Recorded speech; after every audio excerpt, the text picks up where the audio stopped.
Olo manakaja maro no hita aritazana nanatrika izay fotoana lehibe nentana nanamariana ny 5 taona ny verenan'ny fahaleovantenan'ny Madagasikara izay isany amin'izany moa ny filoha teo aloha Andriamatoa Marc Ravalomanana, ny filoha teo aloha ihany koa ny amiral Ratsiraka.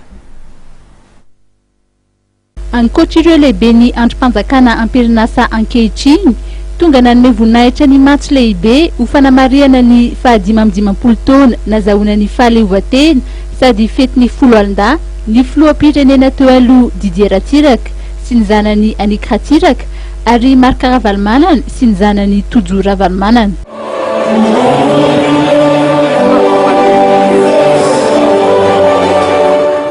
Tsy tena toerana kosa ny filoha teo aloha Zafy Albert sy ny filohan'ny tetezamita teo aloha Andry-Nirina Rajoelina.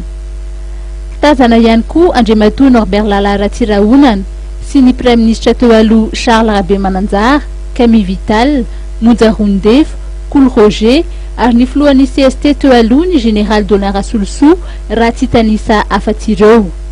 Nanome voninahitra ny lanonana teny an-toerana ihany koa ireo lehiben'ny fiangonana katolika, anglikana, luteriana ary ny avy amin'ny fiangonana hafa.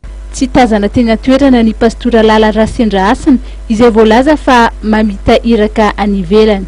Saika tazana teny an-toerana avokoa ireo lehiben'ny masoivo miasa sy monina eto Madagasikara afa-tsy ny masoivon'ny vondrana Europeanina. Délégationna mafonja no tonga teny Mahamasina. Teny an-toerana ohatra Andriamatoa François Goldblatt, masoivon'ny Frantsa izay andahoan'ny Madagasikara tsy ho ela.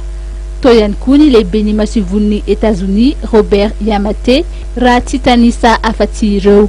Teny ihany koa ny mpiara-miombonantoka ara-bola sy ara-teknika toy ny eo anivon'ny banky iraisam-pirenena.